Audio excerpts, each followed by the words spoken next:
Merci d'honorer notre invitation et donc d'intervenir dans ce tout premier webinaire à destination du Cercle des loueurs LMNP. Alors, c'est l'occasion de répondre à une question que beaucoup se posent suite aux dernières réformes fiscales. Est-ce toujours intéressant de faire de la location courte durée en 2025? Comment éviter les pièges, maximiser ses ressources? C'est ce que nous allons voir ensemble. Alors, nous sommes aujourd'hui à mi-année de l'exercice comptable, puisque nous sommes le 1er juillet. Les propriétaires ont dû accomplir leurs déclaratifs fiscaux liés à 2024. Et c'est donc le moment opportun d'analyser, d'arbitrer, de prendre les bonnes décisions afin d'anticiper l'atterrissage 2025. Alors toi et moi, nous nous sommes rencontrés lors du rendez-vous des pros de la location saisonnière à Paris, après de longues séances de travail. Alors je connais personnellement la valeur et la qualité des services que vous proposez chez Clower. Est-ce que tu pourrais en premier lieu te présenter? Ouais, d'abord, merci beaucoup Loïc pour cette interview sur le cœur du sujet du LMNP qu'on maîtrise tous les deux, où on a eu beaucoup de réformes. Moi, pour me présenter, je suis Arnaud Gaillot, je suis cofondateur de Clower, je suis également expert comptable diplômé à côté, et également multi-investisseur sur la location pour durée à titre personnel. Donc Clower, qu'est-ce que c'est? Clower, c'est une solution de comptabilité et de fiscalité dédié uniquement aux investisseurs immobiliers, peu importe votre régime fiscal. On vient faire votre déclaration fiscale et la rendre plus simple, plus rapide et moins chère.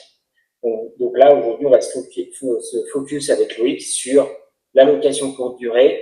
Est-il encore intéressant de faire la location courte durée en 2025 malgré la réforme?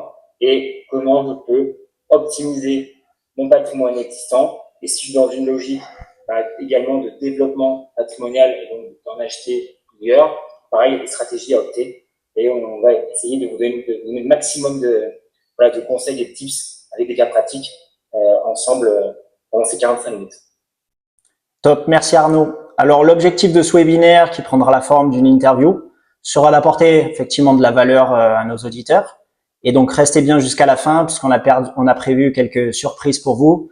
Pour vous remercier d'avoir assisté à ce live, un guide fiscal rédigé par les équipes de Clower sera offert, ainsi qu'un audit fiscal gratuit par Arnaud et ses équipes également. Alors, au programme de ce webinaire, on va aborder plusieurs points spécifiques pour traiter de la location courte durée en 2025.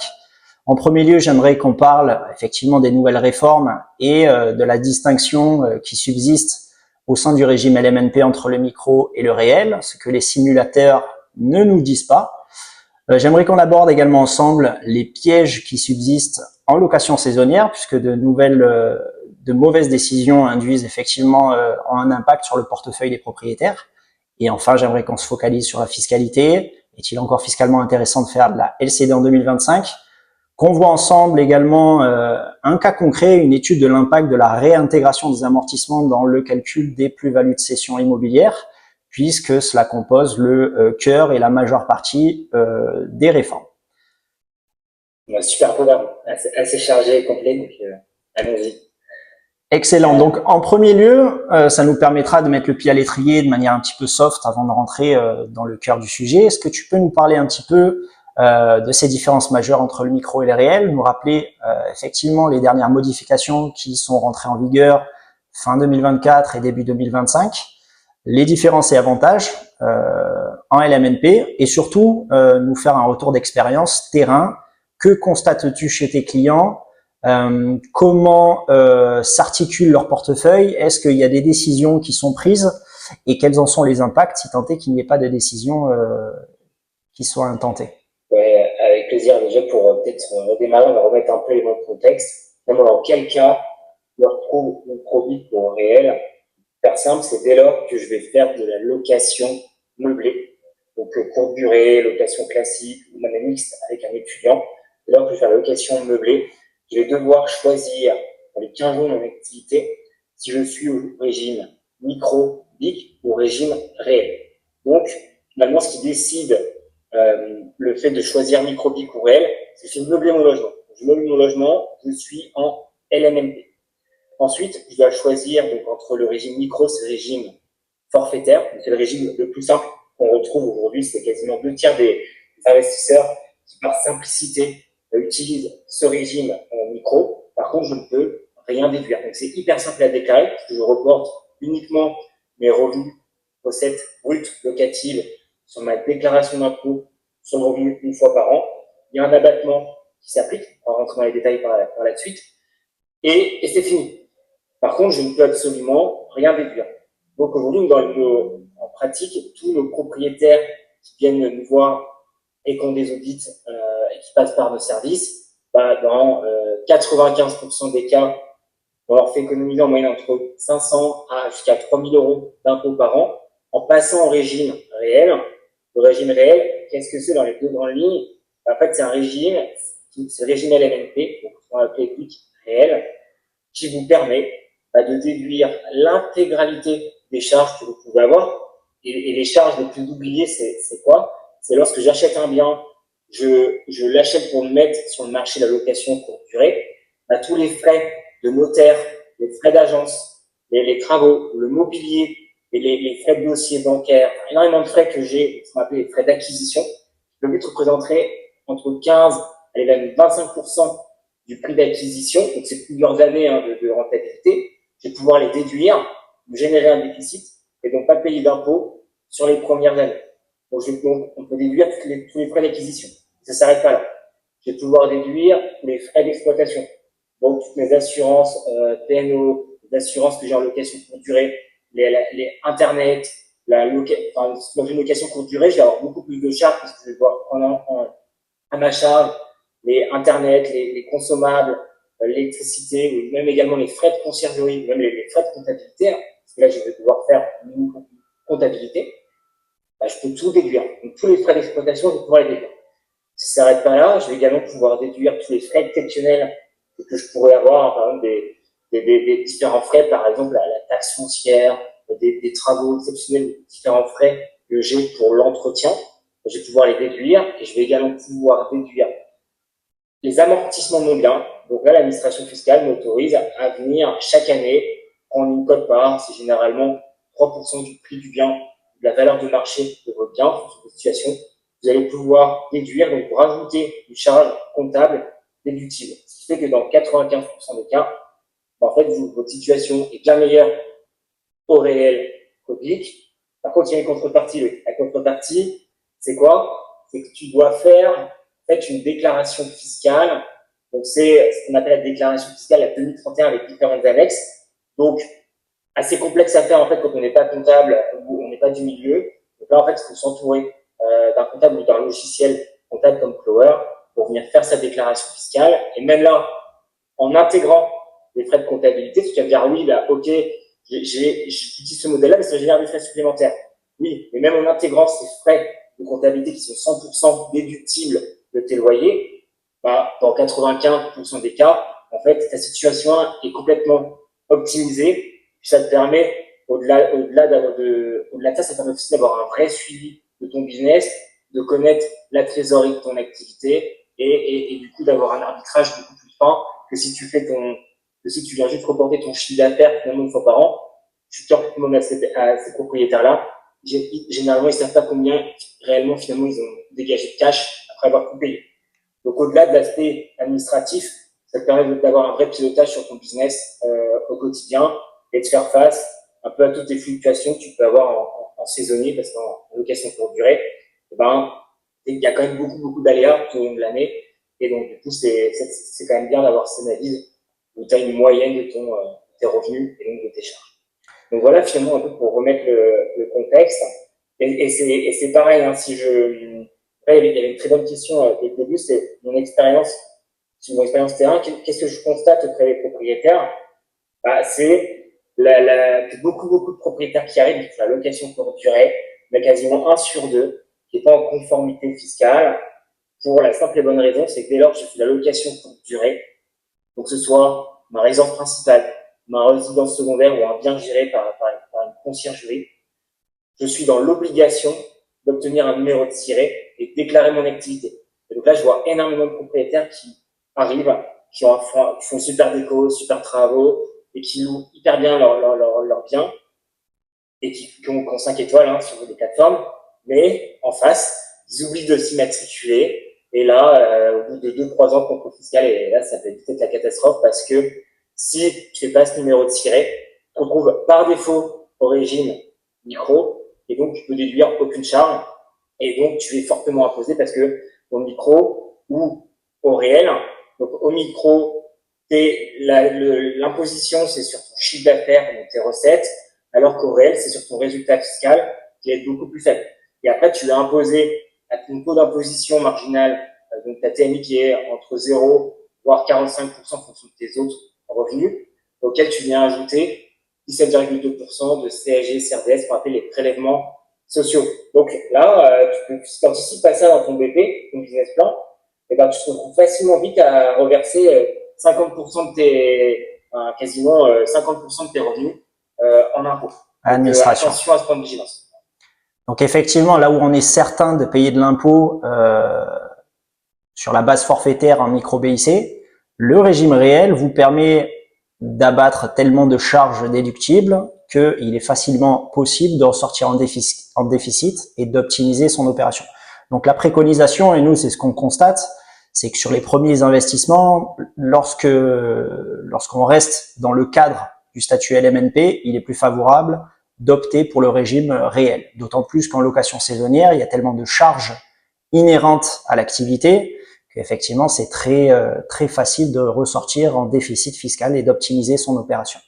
Ouais, et tu vois, et même pour donner un cas concret, dans quel cas finalement ce serait pas intéressant de passer au réel, si on parle des 5%, pour dire dans quel cas c'est pas intéressant de passer au réel, c'est si j'ai un bien qui vaut pas très cher, avec une forte rentabilité, et où j'ai pas de crédit. Bon bah dans ce cas-là, exactement. Dans ce cas-là, ok, restez au micro. Mais dans la 95% des cas, si vous avez un bon emplacement, ça veut dire que c'est un bien qui aujourd'hui vaut de la valeur. Donc du coup, c'est intéressant de passer au régime réel. Là, on va aller sur la réforme. C'est la question des seuils. Donc on voit, je peux décider d'être au régime micro ou au régime réel. Ce qu'il faut savoir, c'est que je peux changer une année sur l'autre, mais je dois exercer mon option avant le 31 mai de l'année concernée. Donc là, si je veux passer en 2025 au régime réel, il faut que je le fasse tout de suite. Et l'administration fiscale peut potentiellement refuser, mais généralement, c'est encore accepté. Donc si vous voulez le faire sur 2025, faites ce changement maintenant.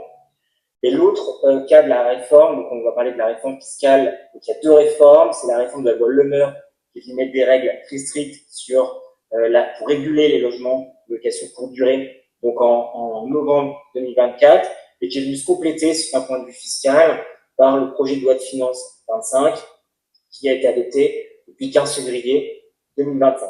Donc, quelle est l'implication là au régime micro? L'implication, elle est très simple. Si je fais de la location courte durée et que mon logement n'est pas classé, donc ce n'est pas un meublé de tourisme classé, donc le classement, qu'est-ce que c'est? Je classe mon logement auprès d'un organisme local, donc auprès de l'office de tourisme par exemple. Si mon logement n'est pas classé, donc dans ce cas-là, je vais pouvoir rester au régime micro-BIC uniquement si je fais moins de 15 000 euros de revenus locatifs bruts. Et revenus locatifs, c'est avant les frais de plateforme. donc c'est vraiment le chiffre d'affaires.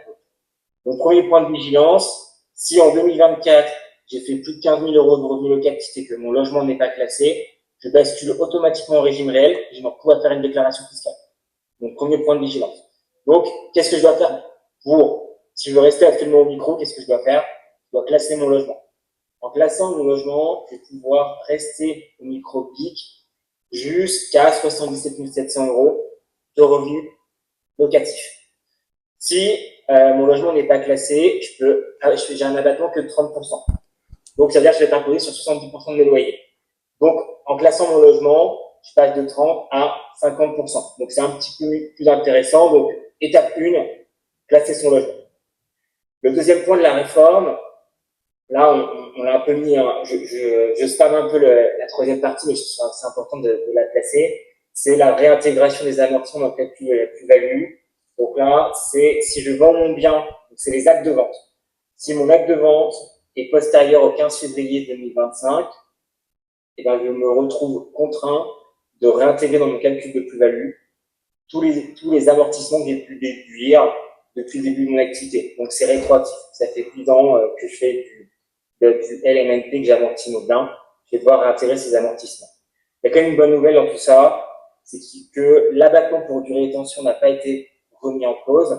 Et donc, tu vois Loïc, si tu détiens ton bien depuis un peu plus de 5 ans, à partir de la 6e année de détention, tu commences à avoir un abattement de durée de détention et ça s'applique aussi sur les amortissements que tu réintègres.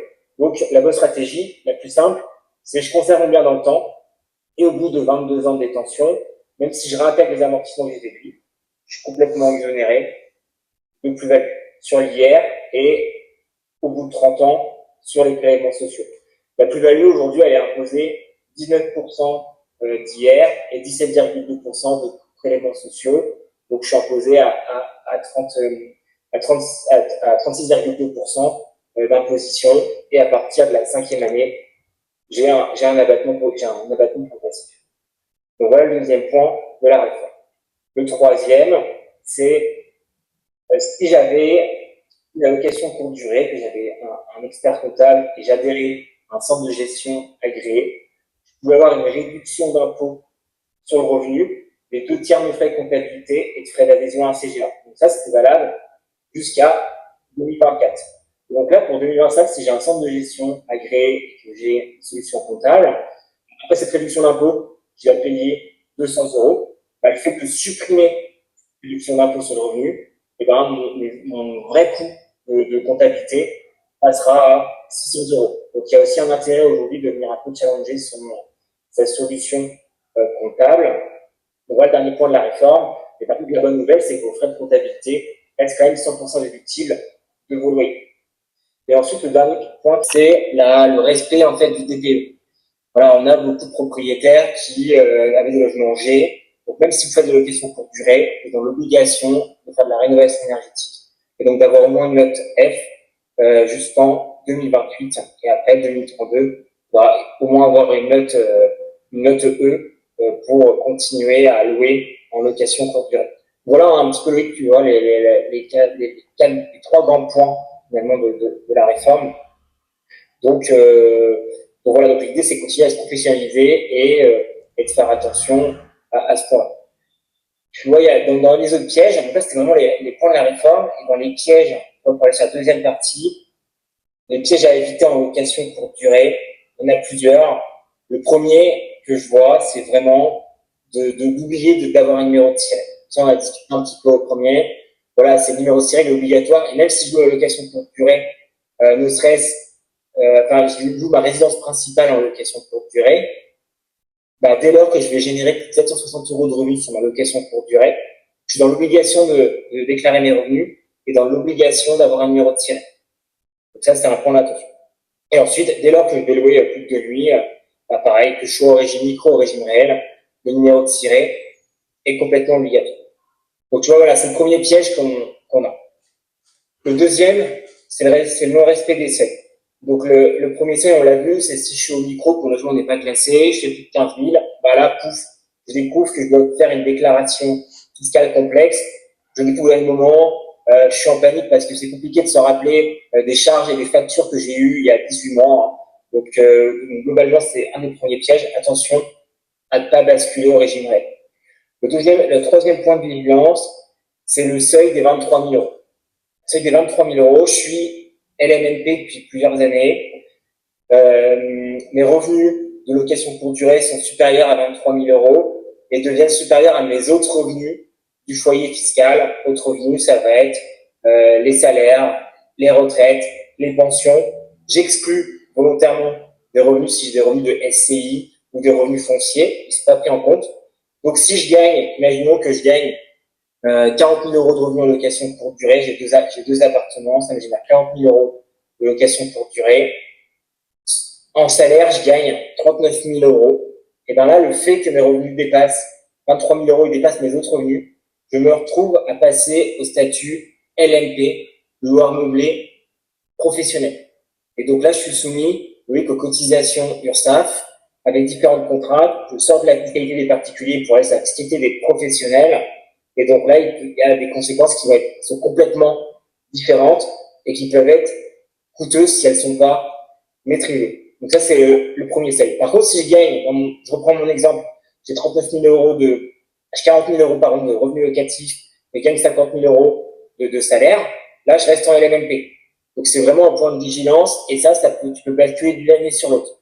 Donc d'un point de vue fiscal, tu peux passer LMNP ou LMP en fonction de tes revenus, donc tes revenus courte durée ou tes revenus salaires. Donc tu peux avoir une variable d'ajustement qui ne vont pas passer LMP, tu peux jouer sur tes revenus, soit au nom de tes revenus personnels, soit tu baisses tes loyers.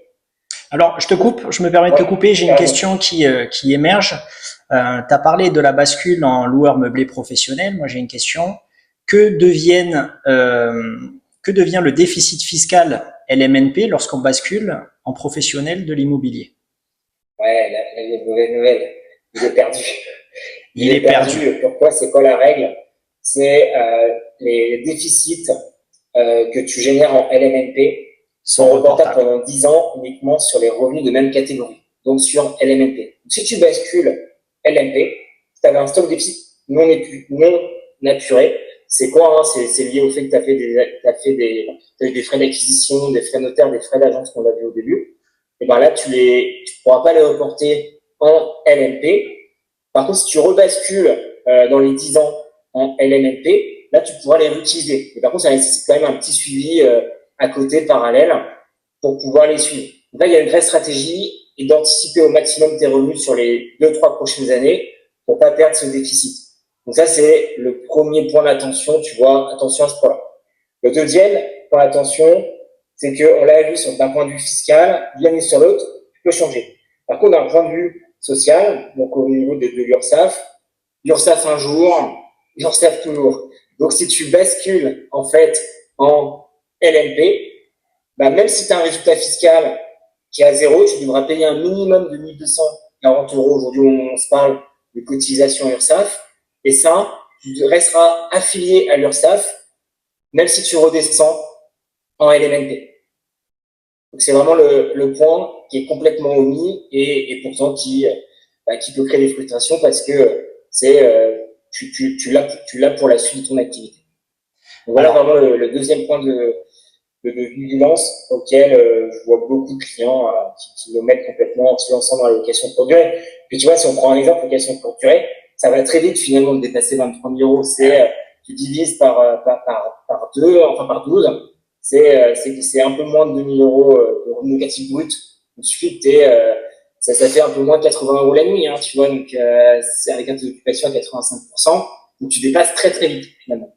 Pour moi, c'est vraiment la reco auquel on doit faire gaffe dès maintenant.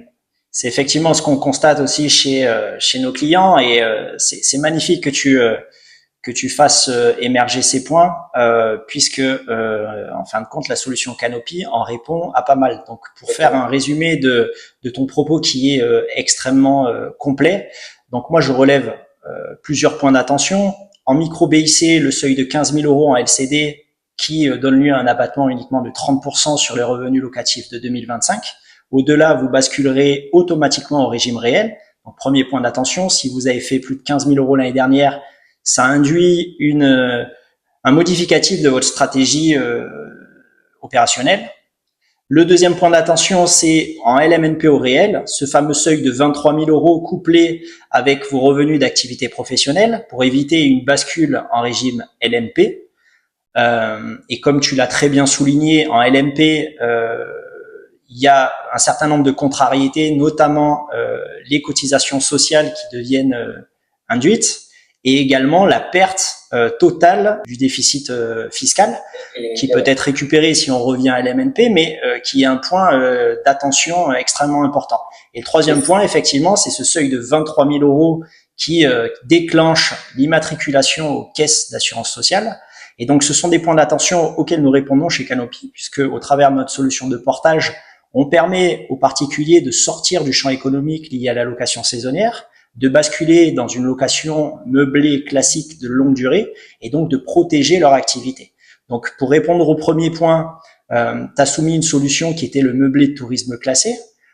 Une alternative, c'est effectivement de rejoindre le programme de financement Canopy qui permet d'éviter l'enregistrement de votre meublé de tourisme et de le faire classer auprès de l'organisme Atout France, qui vous permet de rester en régime micro BIC dans une limite de 77 700 euros annuels et de bénéficier d'un abattement de 50%. Premier point. Si vous craignez de basculer en régime LMP, également on peut intervenir, travailler ensemble pour maîtriser votre revenu locatif, puisque dans notre schéma de portage, le propriétaire détermine le loyer qui lui convient bien. Donc, si on prévoit des charges opérationnelles, des charges d'exploitation de 20 000 € annuels, il suffit de mettre le bon revenu locatif qui va en face et de rester à un équilibre et donc de protéger son statut LMNP, d'éviter une bascule en loueur meublé professionnel, de protéger son déficit fiscal. Et pour le troisième aspect, donc du coup l'immatriculation aux caisses sociales, également l'immatriculation aux caisses sociales se déclenche dans le cadre d'une location courte durée au-delà d'un seuil de 23 000 €, là où dans le cadre d'une location meublée de longue durée classique, c'est non plus le seuil de 23 000 € qui déclenche l'immatriculation aux caisses sociales, mais c'est le fait de devenir professionnel, c'est-à-dire que vos revenus locatifs dépassent vos revenus de travail. Ouais, c'est pour ça, c'est là il y a une subtilité et on pourra en revenir dessus si tu veux juste après, parce que les gens confondent souvent 23 000 en location courte durée et 23 000 en LMP. Donc je vais revenir dessus, mais avant, moi ce que je trouve bien dans ta solution, Loïc, c'est qu'elle permet de maîtriser vraiment, tu viens de le dire, les aspects URSSAF et rattachement aux cotisations sociales. Mais au-delà aussi, il y a deux autres points que j'ai vu qui est extrêmement brillant et smart dans ta solution, c'est qu'elle te permet en fait de stabiliser aussi tes revenus et donc du coup d'avoir du récurrent sur toute l'année et de faire face à cette fluctuation que tu peux avoir saisonnière, donc ce qui est bien. Et ça permet quoi? Ça permet sur la basse saisonnalité quand même d'avoir quelques fluctuations. Et ensuite, même pour ton banquier, si tu veux réinvestir en fait par la suite, les revenus de location courte durée aujourd'hui, comme la législation est un peu massacrée d'un point de vue local, le fait de présenter des fluctuations qui sont complètement pas instables, mais très, très fixes chaque mois, le coefficient pris en compte par la banque est beaucoup plus élevé, ce qui fait que ça augmente ta capacité d'emprunt par rapport au fait si tu venais uniquement présenter tes revenus de location courte durée avec une fluctuation. C'est pour ça que la solution, moi, je la trouve incroyablement bien faite et répond à un vrai besoin aujourd'hui. Effectivement, c'est tout l'intérêt du portage de vos contrats de location, c'est de rentrer dans un cadre qui est particulièrement apprécié du secteur bancaire et ça vous permet effectivement de stabiliser vos revenus dans le temps, d'éviter ces fluctuations et cette saisonnalité, tout en protégeant votre activité de changements de réglementation en matière de fiscalité, etc. Lorsqu'on peut s'attendre à de nouvelles modifications lors du PLF 2026. Ouais, et donc pour revenir sur la question des 23 000, où là tu as soulevé vraiment un point important, pareil, qui est un piège, c'est qu'on l'a vu, si les revenus courte durée dépassent 23 000 €, enfin, on va dire pas que courte durée, mais tous mes revenus en meublé, donc si des propriétaires qui, pour location courte durée, mais c'est location longue durée étudiante, tous ces revenus-là dépassent 23 000 € et mes autres revenus, je passe LMP et donc cotisation URSSAF. Mais il y a un autre cas qui concerne la location courte durée, où je me retrouve aussi confronté aux cotisations URSSAF.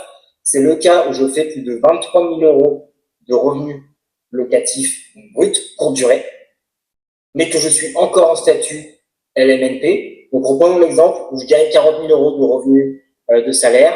J'ai 24 000 € de revenus, là, cette fois uniquement en location courte durée. Donc, d'un point de vue LMNP, je peux rester en LMNP, mais d'un point de vue URSSAF, sur le chiffre d'affaires qui représente plus de 23 000 €, je me retrouve à payer un taux forfaitaire d'URSSAF d'environ 23 à 24% sur la part qui est supérieure à 23 000 €. Donc, je paierai 23% de 24 000 moins 23 000. Et ça, c'est complètement souvent omis parce que ça porte à confusion. On a ces deux seuils, 23 000 LMP et 23 000 URSSAF courte durée. Pour moi, c'est bien deux choses complètement distinctes. Alors effectivement, il y a bien une distinction qui s'opère entre le régime fiscal et le régime social. Faites bien attention à ça. Comme tu as très bien souligné, on peut être LMNP et être soumis aux cotisations sociales. Alors pour terminer sur les 5 pièges à éviter en LCD, moi un piège que je vois très clairement, c'est que effectivement tous ces changements de réglementation, ces aspects fiscaux, comptables peuvent être extrêmement complexes. Un piège, c'est de ne pas s'entourer de professionnels. Et donc j'invite tout un chacun à consulter des professionnels comme toi et moi pour véritablement prendre les meilleures décisions, anticiper tout changement et véritablement opérer leur activité dans les meilleures dispositions qui soient. Je pense que la LCD en 2025 est un secteur qui se professionnalise et malheureusement, seuls les meilleurs subsisteront dans ce secteur. Ouais, j'irai encore plus loin. Le diable se cache dans le détail. En vrai, là, c'est vraiment pour réussir son investissement. Il suffit plus d'avoir la meilleure déco, le meilleur emplacement. La fiscalité a vraiment un impact sur votre rentabilité et sur la suite de vos développements. Donc, bah, le diable se cache dans les détails parce que, on l'a vu, il y a un point de vue fiscal, mais aussi maintenant, lorsque vous louez en courte durée, maintenant il y a la réglementation locale et là, elle est complètement peu maîtrisable parce que chaque localité a aujourd'hui sa propre réglementation. Donc le premier point, choisissez votre régime fiscal, mais aussi allez contacter la mairie, bien connaître la réglementation en vigueur sur le nombre de jours, sur l'accord de votre, si vous êtes en copropriété, est-ce que j'ai le droit de faire de la location pour durée.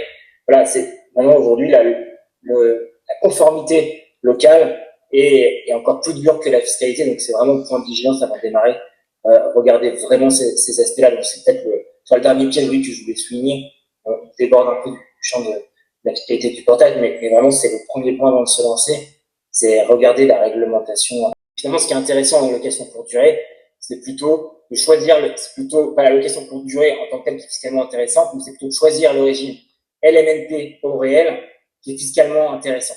Donc le régime LMNP, même si on a vu, il y a eu quelques petits points de réforme, reste actuellement le régime fiscal le plus facile à mettre en œuvre et le plus intéressant.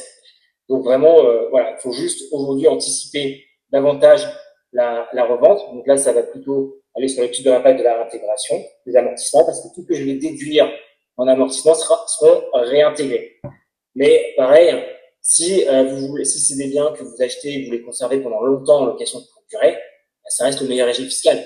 Par contre, si vous êtes tout dans une optique de j'achète un bien, je le rénove, je le loue un peu moins, je le loue moins de 5 ans et je le revends, là, dans ce cas-là, attention, le LMNP n'est pas forcément le régime le plus adapté.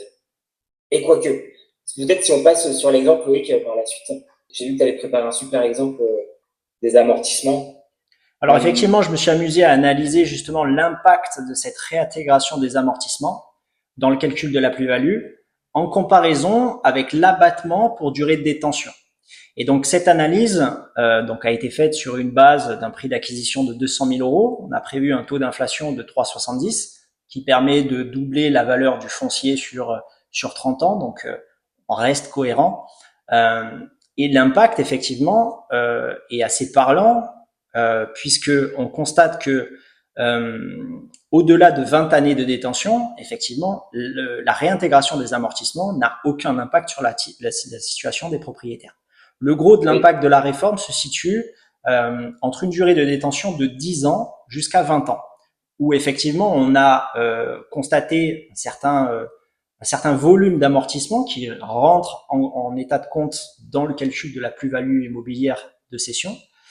Et pour autant, on n'a pas assez généré d'abattement pour venir compenser cette réintégration. Et à contrario, pour les personnes qui ont une vision plutôt court-termiste et qui initient une revente assez rapide de leur logement, eux également, ça leur permet quelque part de passer entre les gouttes de la réforme, puisqu'ils n'ont pas constaté assez d'amortissement. L'impact sur la plus-value reste quand même assez mineur. Donc je dirais que voilà, les personnes qui initient une revente avant 5 ans de détention passe quelque part entre les mailles du filet. Au-delà, effectivement, le gros impact de la réforme, il se situe de 5 à 20 années. Et au-delà de 20 ans, on re-rentre dans un cadre tout à fait normal, avec un impact sur la plus-value qui est assez mineur. Moi, j'adore ta colonne résultat où là, on voit clairement l'effet. Hein.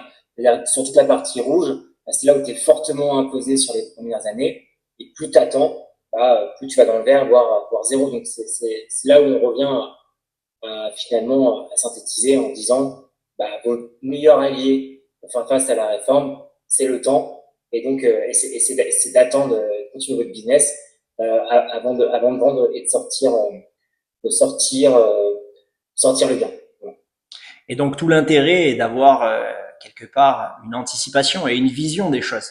Avant même d'investir dans l'immobilier, c'est bien de se poser et de comprendre et savoir où est-ce qu'on veut aller, quel type d'investissement on veut mener, sur quelle période de détention, pour, in fine, prendre la meilleure décision en matière fiscalité. Exactement. Et après, il y a aussi, voilà, il y a une question aussi qui revient souvent, c'est est-ce qu'il y a d'autres alternatives que d'attendre? Alors oui, on existe. Il peut y avoir celle qui peut être, enfin, qui est pas simple à mettre en œuvre, mais qui est possible si je veux revendre le bien, c'est de passer le bien en résidence principale. Par contre, il faut vraiment que ce soit justifié. Donc ça c'est pareil, il faut vraiment faites-le de manière entourée, parce que sinon ça peut vous avez un risque fiscal de requalification et d'abus de droit. Ensuite, le deuxième point, ça peut être d'arrêter de passer en location nue, de passer par une société de portage, comme ce que vient de présenter Loïc avec Canopy. Et ensuite, il y a également la possibilité de passer par une SCI et donc de faire faire ces prochains investissements en SCI à l'IS, où là, du coup, je sors complètement des seuils et je vais sur la fiscalité des entreprises qui est plus stable et complètement différente. Donc, il existe des solutions vraiment alternatives. Très clair. Donc, avant de rentrer dans les techniques de comment éviter cet impact, donc on a parlé de l'abattement pour durée de détention. Donc, il y a cette notion de temps qui est extrêmement importante et qui permet véritablement d'affiner sa stratégie.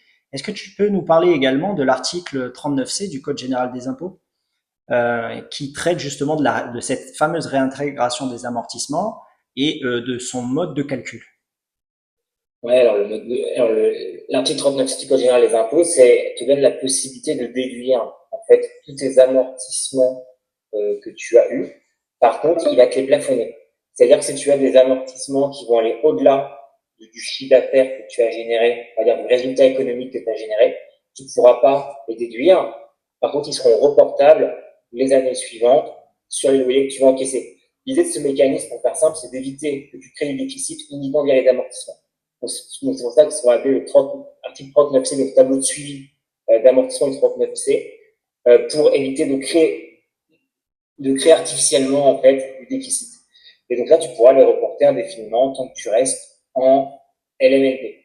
Par contre, donc du coup, si tu avais, par contre, sur la réforme, là, la réforme, tu devras réintégrer uniquement les amortissements que tu as réellement déduits. Donc, il y a eu un vrai impact fiscalement.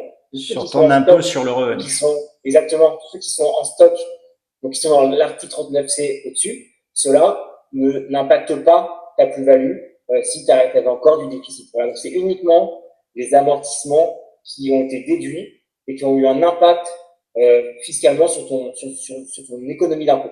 Voilà. Donc voilà, le deuxième point d'attention que j'aimerais highlighter, c'est effectivement cette notion de déficit fiscal ou d'excédent fiscal. Lorsqu'on est en déficit fiscal, cela induit que effectivement la constatation des amortissements n'a pas été faite dans sa totalité et donc l'impact à la sortie est mineur.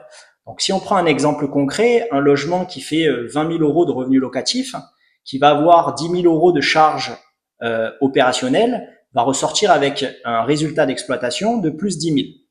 Et donc, au travers de l'amortissement, ça voudra dire que l'amortissement qui sera déduit et qui aura un impact sur l'impôt sur le revenu de son propriétaire sera uniquement de 10 000. Donc, il y a bien cette notion. Donc, il faudra veiller, est-ce qu'on est en déficit ou est-ce qu'on est en excédent? Et donc, si tant est qu'on soit en excédent, moi, j'invite chacun des propriétaires à prendre des décisions pour justement maîtriser leur excédent fiscal, notamment grâce à des solutions de portage. Ouais, il y a un autre point, je reçois beaucoup cette question, avec cette affirmation, ah, du coup, avec la réforme, j'arrête d'amortir. Là, la réponse est non, pour la simple et bonne raison, c'est que des fois, même si la réforme est moins intéressante, l'amortissement est très intéressant dans le cas où j'ai une TNI qui est élevée. Prenons l'exemple, j'ai une TNI, donc mon taux marginal d'imposition, je suis à 30%. Donc, je suis à 30%. Ça veut dire que dès lors que je vais amortir, je vais faire une économie d'impôt de 30% liée à mon taux d'imposition sur le revenu, plus ma CSG-CRDS de 17,2. C'est-à-dire que dès lors que j'amortis chaque année, je fais une économie d'impôt de 47,2%. Et à la revente, qu'est-ce qu'on vient de voir, Loïc? On vient de voir que les amortissements que j'ai déduits, qui m'ont fait une économie de 47,2%, eux vont être réintégrés et à la fiscalité des particuliers, donc à 19 plus 17,2. Donc, 36,2%. Ça veut dire que même si j'attends pas, je fais quand même une économie de plus de 10 points par le simple fait d'avoir amorti. Donc finalement, Effectivement. la réintégration, tu vois, elle est quand même bénéfique. Elle est moins bénéfique qu'avant, mais elle est encore bénéfique. Et ça, tu vois, donc ça dépend aussi de ton TMI. Mais plus ton TMI va être élevé, bah, plus amortir est complètement pertinent. Et c'est effectivement sur ce terrain, sur ce point que je voulais t'amener. Donc, 3 points d'attention. La durée de détention, l'idée d'avoir vraiment une stratégie définie à l'avance pour amortir l'impact de la réintégration des amortissements. Le deuxième point d'attention, c'est son résultat fiscal. Est-ce qu'on est en déficit ou est-ce qu'on est en excédent? Si on est en excédent, il y a forcément des décisions à prendre pour rebasculer en déficit. Et le troisième point d'attention, c'est votre tranche marginale d'impôt, puisque si je suis bien ce que tu as dit, c'est bénéfique à partir du moment où on est sur une tranche marginale d'impôt de 30%. Et ça veut aussi dire que les propriétaires qui ont une tranche marginale d'impôt inférieure aux 30%, quelque part, le mécanisme n'est pas en leur faveur. Exactement. Non, ça marche dans les deux sens. Ça marche dans les deux sens. Donc Ça marche dans les deux sens. rien n'est simple, mais encore une fois, tout l'intérêt est de consulter des professionnels pour obtenir les meilleurs conseils, prendre les meilleures dispositions et opérer de la meilleure des manières. Ouais, chaque cas est particulier, donc c'est vraiment du conseil personnalisé à chaque fois. Excellent. Je me permets donc de basculer sur une autre question puisque le temps file. Donc tu l'as évoqué rapidement. Est-ce que tu connais des techniques pour éviter ou en tout cas pour amoindrir cet impact de réintégration des amortissements? Bah, la première, on va dire que l'ennemi numéro un, c'est l'impatience, et ton ennemi numéro un, c'est avec la patience. Là, le fait d'attendre, en fait, bah, ça va te permettre d'avoir la vacance pour la détention et donc de payer moins d'impôts à la sortie. Donc, le temps. Le deux, ça peut être la transmission. En fait, ce qui va rendre éligible l'imposition à la plus-value, c'est la vente. Donc, si tu transmets tes biens en location courte durée par donation ou démembrement, il n'y a pas d'imposition. Le troisième, on l'a vu, c'est le passage en résidence principale. Et le quatrième, ça va être, on va dire, il y en a encore deux autres. Le quatrième, bah, c'est la solution Canopy que tu as présentée, donc de faire du portage, qui permet bah, donc de revenir en location longue durée, et c'est Canopy qui fait la location courte durée. Donc voilà, c'est ce montage-là. Et l'autre, c'est également bah, d'arrêter l'activité de location courte durée en propre et de le faire via une société à l'IS, une SCI à l'IS, où là, la fiscalité va être plus faible sur les revenus locatifs. Donc, quelle est la fiscalité en société à l'IS, en SCI à l'IS? Si je fais moins de 42 500 euros de résultat fiscal, je paye 15% d'impôt sur les sociétés. Au-delà, 25%. Et si je ne sors pas les revenus de la société, je suis pas soumis à la flat tax à 30%. Donc finalement, c'est un peu moi qui décide en tant que propriétaire investisseur de quand je paye l'impôt. Donc tant que je ne sors pas les revenus locatifs, je suis sur une imposition annuelle de 15 à 25%. Auquel il faut quand même ajouter la CRL, qui est la contribution sur le revenu locatif, de 2,5% qui est souvent omise. Donc voilà les 5 grands cas sur lesquels tu peux venir changer de stratégie. Excellent. Est-ce que tu peux nous parler un petit peu de comment Clower accompagne justement les investisseurs sur toutes Ouais. ces questions fiscales? Bien sûr, aujourd'hui, Clover accompagne plus de 10 000 propriétaires, peu importe l'origine fiscale. Donc, que tu sois en revenu foncier, en LMNP, donc on l'a vu, location pour durée, location étudiante ou mixte, ou encore en SCI. On va accompagner le propriétaire. Souvent, on commence par un audit fiscal de 10 minutes pour s'assurer que vous avez bien le numéro de SIRET, que c'est le bon régime fiscal. On fait des simulations également gratuitement. Et ensuite, derrière, le propriétaire va venir se créer un compte qui est gratuit, connecter son compte bancaire pour saisir les transactions, et sur un parcours très simple, en moins de 5 minutes, on va être en capacité de sortir la déclaration fiscale, de la télétransmettre aux impôts et d'optimiser la situation parce qu'on n'oublie aucune charge, et donc il y a des contrôles qui sont faits. Et donc ce qui permet, d'avoir un suivi en temps réel de sa trésorerie, bien par bien, de connaître sa fiscalité et faire sa déclaration fiscale. Tout ça pour aujourd'hui, nous, on facture 269 euros TTC par liasse fiscale. En moyenne, le prix de marché, on va plutôt se situer entre 500 à 600 euros. Donc, on est vraiment compétitif. Est-ce qu'on collecte l'information? grâce à une application. Et derrière, il y a des contrôles qui sont faits et on télétransmet très rapidement l'alias fiscal et surtout, on fait que ça. C'est-à-dire que on fait uniquement la déclaration fiscale des investisseurs immobiliers. Donc voilà comment on fonctionne aujourd'hui. Donc là, merci beaucoup Loïc, je vois que tu as mis un guide. Donc là, il y a un guide complet qui est mis à jour chaque année sur le LNNP, qui intègre globalement tout ce qu'on vient de se dire avec des exemples et beaucoup de détails. Et ensuite, il y a un lien où là, n'hésitez pas à mettre le code, votre code promo. Donc là, vous allez avoir une remise de 20 euros en passant par Canopy. Et on va faire cette audit fiscale. Vous allez pouvoir choisir un créneau et on pourra vous accompagner pour optimiser et vous mettre en conformité en location courte durée. Voilà, merci beaucoup Loïc. Merci pour tous ces points. Donc effectivement, pour vous remercier d'avoir participé à ce webinaire, donc, vous pourrez retrouver le guide LMNP, donc qui a été rédigé par les experts comptables de Clover gratuitement, et également un audit fiscal gratuit avec les équipes de Clover et le code partenaire Canopy. Et donc je me permets de reprendre également ce que tu viens de citer, parce que pour toutes les personnes qui souhaitent souscrire au programme de financement Canopy, nous offrons l'alias fiscal Clover gratuitement. Alors c'est non pas 20 euros d'économie sur l'alias, mais c'est nous offrons la totalité de l'alias fiscal. Donc c'est une offre spéciale qu'on a développée ensemble, Canopy et Clover. Et donc on vous invite à souscrire pour avoir utilisé la plateforme Clover personnellement. C'est ce qui se fait de mieux sur le marché. Merci Arnaud pour ton intervention. Merci Loïc.